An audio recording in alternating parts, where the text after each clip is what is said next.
Hello students, welcome to in my YouTube channel Chanakya IIT JEE PMT। आज मैं कुछ questions और लेके आया हूँ। इलेक्ट्रोस्टैट से हैं ये सारे क्वेश्चन, इलेक्ट्रिक फील्ड और फोर्स से। जो इम्पोर्टेंट क्वेश्चन है आप इनकी प्रैक्टिस कर सकते हैं for preparation of NEET and JEE mains. Now बच्चों, तो पहला क्वेश्चन है the force between 2 point charges placed in vacuum is 18 newton. If a glass plate of dielectric constant 6 is now introduced between them, the electric force will be. In this question हमें force given है between 2 point charges और dielectric constant की value given है जो कि हम introduce कर रहे हैं। जब इंट्रोड्यूस नहीं किया था तो 18 न्यूटन था और जब इंट्रोड्यूस कर दिया है तो हमारा फोर्स क्या हो जाएगा, हमें फाइंड करना है। ऑप्शंस हैं 3 newton, 18 newton, 108 newton, 0। As you know that electrostatics में आपने फार्मूला पढ़ा है F is equal 1/4 pi K epsilon naught. हम यहाँ पे कौन सा फार्मूला यूज करेंगे? 1/4 pi K epsilon not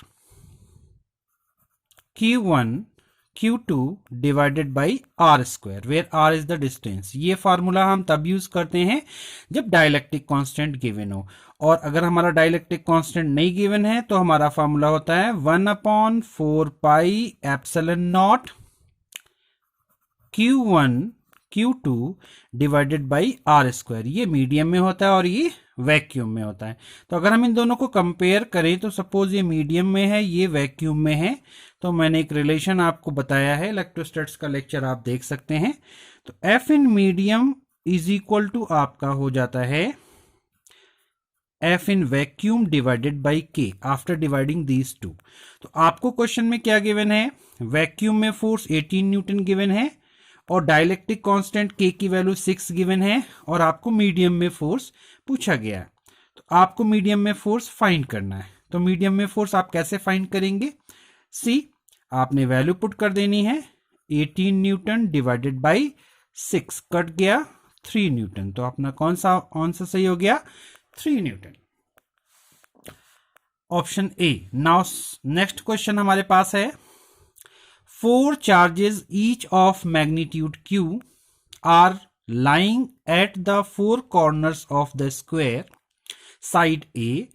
How much charge should be placed at the center of the square so that whole system remains in equilibrium? Means all forces will be balanced in this case.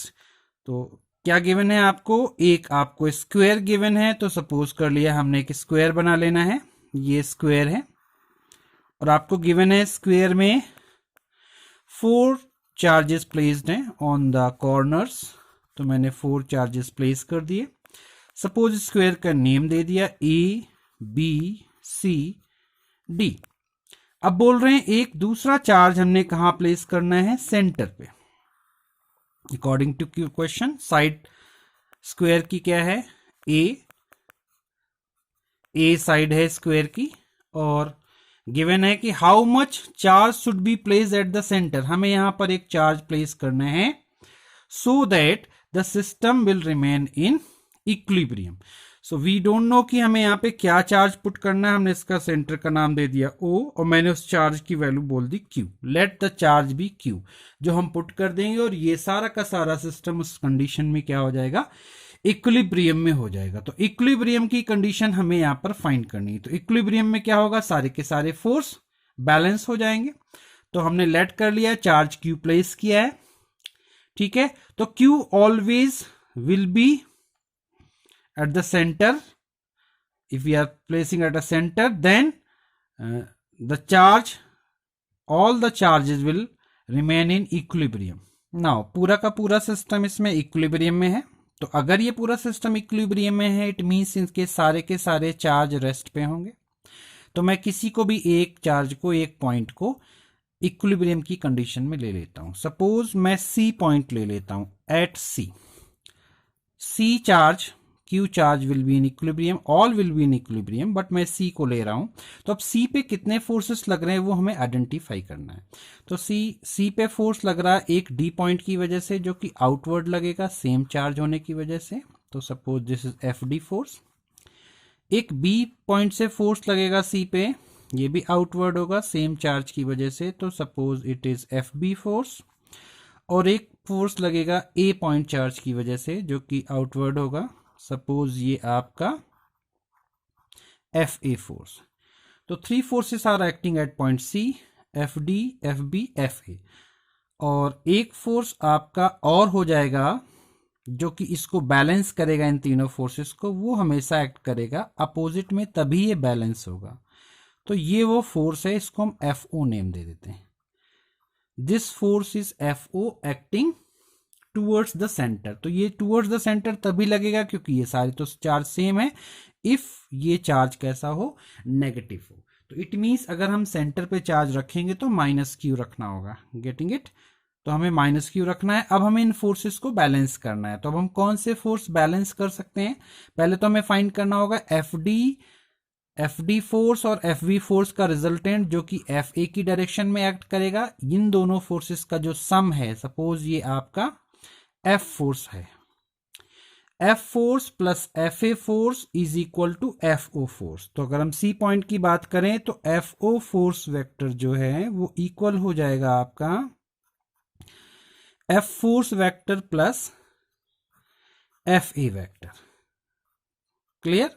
तो अब ये F force क्या है, आपको F force पता है, F force क्या है, ये रिजल्टेंट है किसका, F D force plus F B force.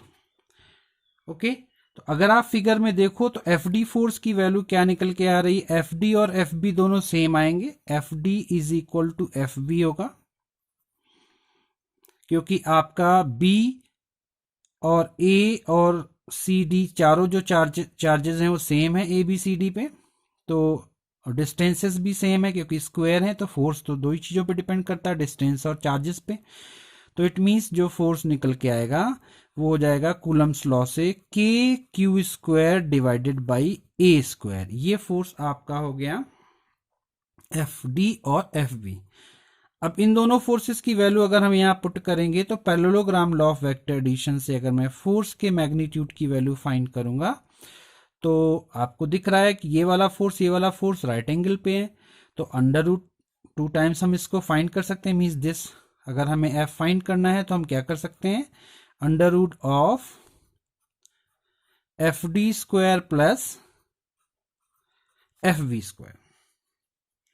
तो अगर इसको सॉल्व करोगे आप, एफ डी और एफ वी की वैल्यू आपको पता है सेम है, और यहां पे जब हम वैल्यू पुट करेंगे तो दोनों सेम है, तो इसको हम लिख सकते हैं, जो नेट फोर्स आ गया वो under root 2 times of K Q square by A square.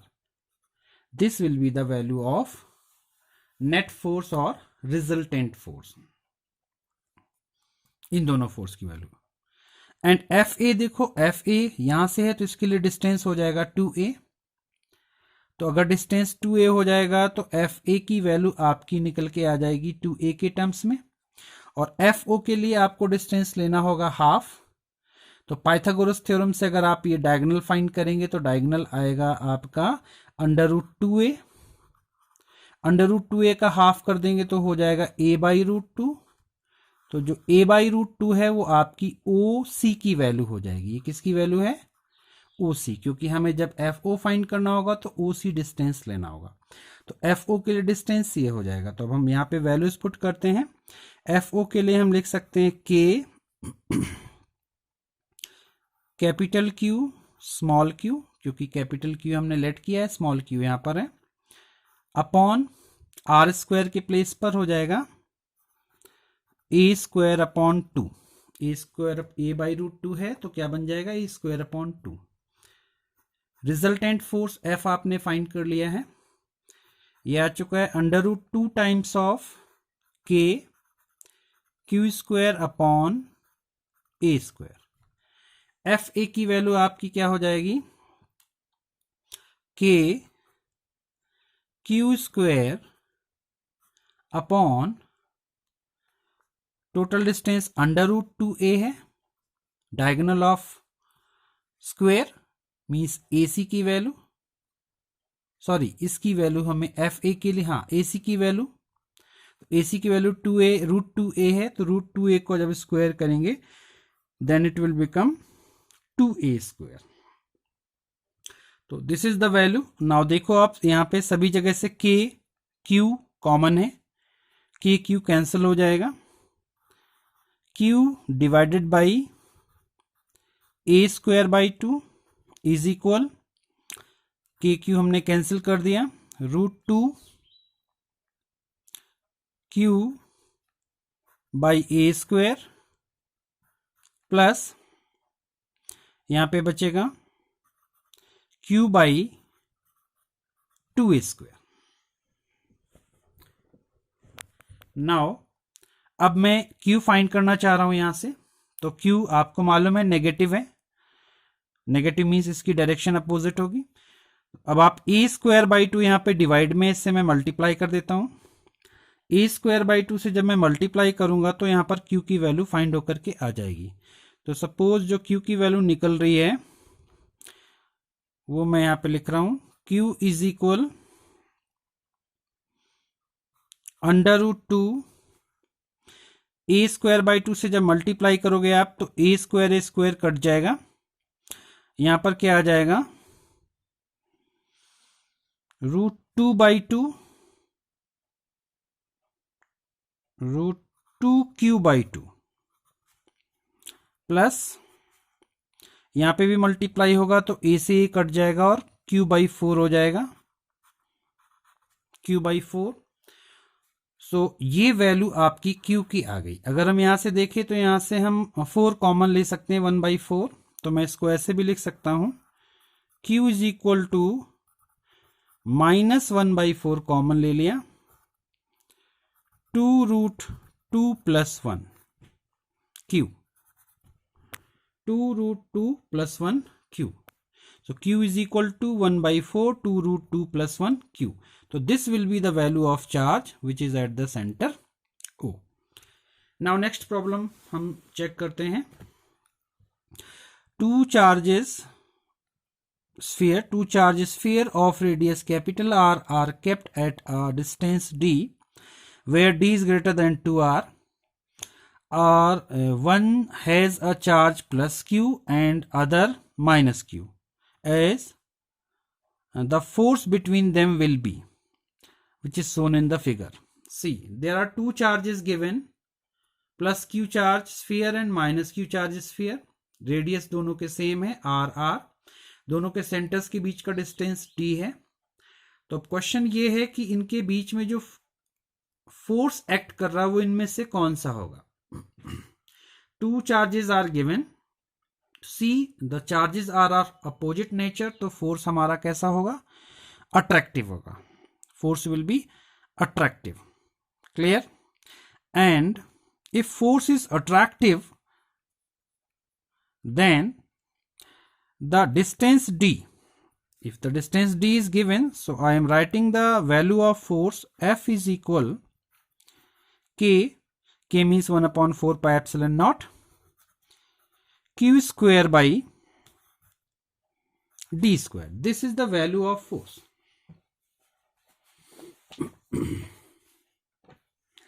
This is the value of force, and which one will be correct? Due to because of force of attraction, the redistribution of charge will take place. Due to mutual attraction of force, so the effective distance will be less than d. This is the very important point. Due to because of redistribution of charge, the force acting between them will be attractive and the distance between the charges will be less than d. If we are putting at distance d, then force will become that. This is the actual force, getting it? Because of redistribution, this distance d will be lesser. So new distance, suppose d dash, so d dash will be lesser than d. If d dash will be lesser, the force F dash will be greater than to F. Why? Because force is inversely proportional to the r square. If distance decreases, force will increase. So option B will be correct. Now next question. Our next question is given. A point charge plus q is placed at x equal to 0. A point charge plus q is placed at x equal to 0. The electric field vector at x equal to L is E vector. When another charge 4q is placed at x equal to 2L, what is the new field at x equal to L? First option E vector, 2E vector, minus E vector, minus 3E vector. So suppose this point is x equal to 0, a charge is here. This is a charge q. And at x equal to L, this point is x is equal to L. Electric field will be outward. Why? Because charge is positive. So this is a point P, suppose, where field is E vector given in a question. Now in the second condition, what is going on? This charge was at x equal to 0, but we are placing another 4q charge at x equal to 2L. So we are placing another charge and its value is 4q. This charge is placed at a distance equal to 2L. So what will be the field at x equal to L? अब हमें यहाँ पर field find करना है, इस point पे field find करना है. तो अब जब चार्ज यहाँ पर है तो इस चार्ज की वजह से फील्ड तो E इधर ही रहेगा, बट इस चार्ज की वजह से फील्ड हो जाएगा अपोजिट डायरेक्शन में. वाई? बिकॉज चार्ज सेम है. तो दूसरा फील्ड सपोज ये E डैश हो गया इस डायरेक्शन में. तो we want to find the net field at point P in the second condition. तो suppose this is the x axis, this is x axis. So you know that I cap is acting towards the x axis. I cap is the unit vector or direction of x axis. Now we want to find the net field at this. So initially we will write E is equal to 1 upon 4 pi epsilon naught q by L square I cap. This will be the electric field at point P x equal to L.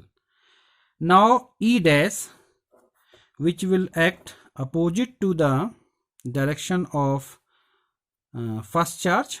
So it will be 1 upon 4 pi epsilon naught q by 2L square, 2L whole square. Why? Now the distance is becoming from here to 2L, not 2L, it is L only. Electric field E dash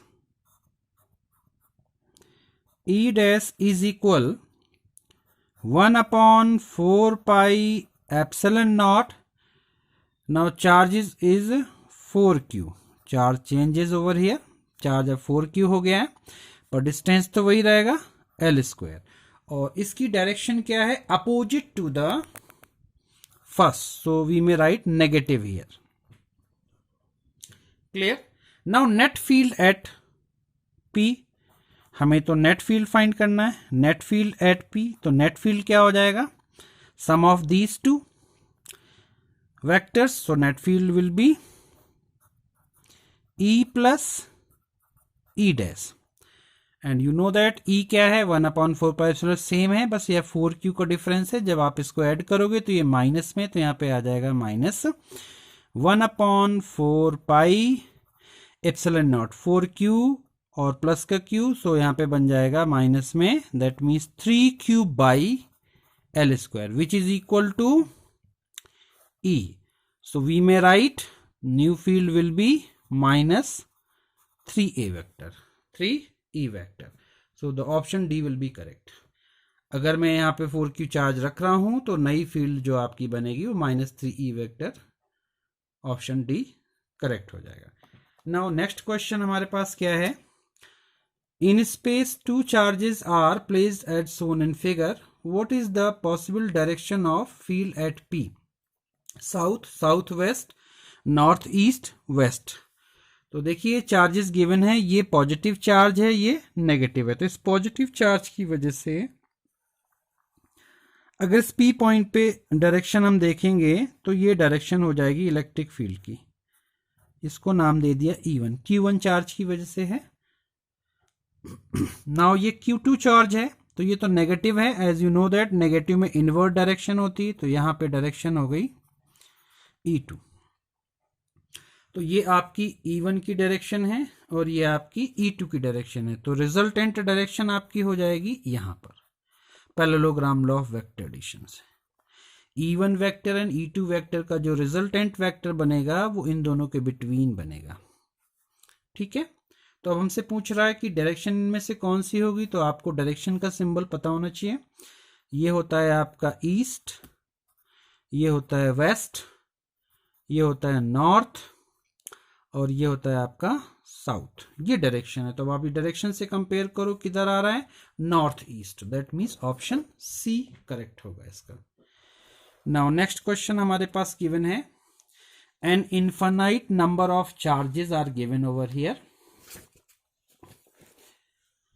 N infinite number of charges each equal to q are placed at x axis, at x equal 1, x equal 2, x equal 4, x equal 8 and so on. Find the electric field at x is equal to 0 due to this set of charge. अब हमारे पास कई सारे charges given है, हमें net field find करना है। तो net field हमारा क्या हो जाएगा, एट x इक्वल टू 1 ये हमें गिवन है। सपोज ये हमारा ओरिजिन है, यहाँ पे हमारी एक डायरेक्शन हमने बना दी, ये 1 पॉइंट है, ये आपका 2 पॉइंट है, ये आपका 3 पॉइंट है, ये 4 है, ये 5 है, ये 6 है, ऐसे 7 है, ऐसे 8। तो ये पॉइंट्स गिवन है आपको। तो चार्जेस हमारा पहला रखा है x इक्वल 1 पे, x इक्वल 2 पे, x इक्वल 4 पे और x इक्वल 8 पे। ये हमारे चार्जेस प्लेस्ड हैं।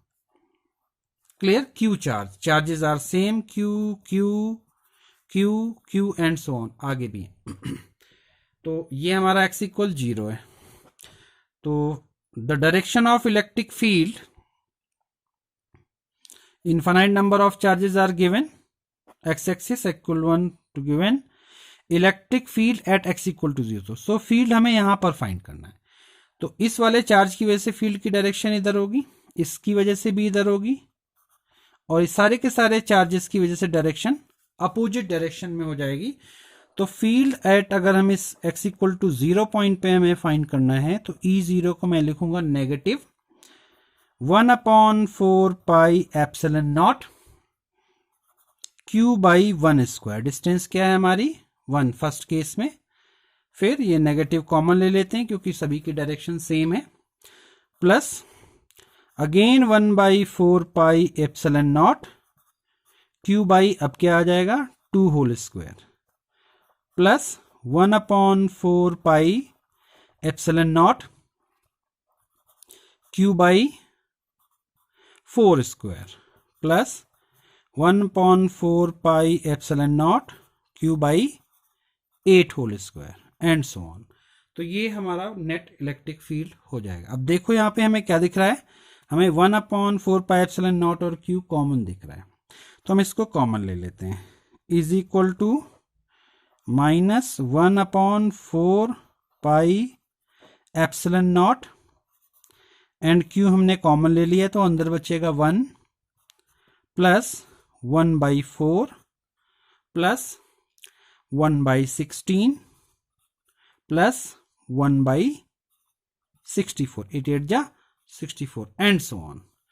तो ये हमारा बन गया geometric progression. This is a geometric progression n number का। अगर n नंबर का ज्योमेट्रिक प्रोग्रेशन होता है तो हमें उसका रिजल्टेंट अगर हमें फाइंड करना हो तो हम रिजल्टेंट कैसे फाइंड कर सकते हैं, हमारे पास फार्मूला होता है अगर आपके पास कोई ऐसे करके ज्योमेट्रिक प्रोग्रेशन गिवन है ए आर प्लस में A R square and so on, तो अगर इसका हम सम फाइंड करते हैं तो सम का फॉर्मूला होता है A upon 1 minus R, where R is a common ratio. Common ratio कैसे निकलता है? Second term divided by first term या third term divided by second term. तो यहाँ पे अगर हम कॉमन रेशियो निकालेंगे तो कॉमन रेशियो यहाँ पे 1/4 आ रहा है। तो अगर हम सम इसका फाइंड करना चाहें तो हम ये फॉर्मूला यूज करेंगे। तो अगर हम ये फॉर्मूला यूज करेंगे तो हमारा रिलेशन क्या बन जाएगा? हमारा नेट फील्ड आ जाएगा -q divided by 4 pi epsilon not, और हम इसका सम फाइंड करेंगे तो ये आएगा 1 अपॉन 1 माइनस 1/4। क्लियर? ये नेगेटिव एक्स डायरेक्शन है तो आई कैप में इसमें लिख देता हूं। आई कैप पॉजिटिव इधर होता है एक्स एक्सिस में, नेगेटिव में आई कैप, तो इधर हमने नेगेटिव आई कैप। इसको सॉल्व करेंगे तो 4 1 जा 4, ये हो जाएगा 3/4, और इसको और अच्छे से सॉल्व करेंगे तो ये 4 ऊपर चला जाएगा। तो हमारा नेट जो आपका इलेक्ट्रिक फील्ड निकल के आएगा तो वो नेट इलेक्ट्रिक फील्ड हो जाएगा माइनस में 4q divided by 4 pi epsilon not 4 pi epsilon not I cap. So this will be the direction. अगर 4 से 4 कट कर दें 3 भी होगा यहाँ पर आई कैप डिवाइडेड बाई 3, तो it will become -q divided by 3 pi epsilon naught I cap. So this will be the net field when infinite number of charges are given. Net field क्या हो जाएगा? -q upon 3 pi epsilon naught I cap. तो I hope आपको ये question समझ आए होंगे, ठीक लगे होंगे।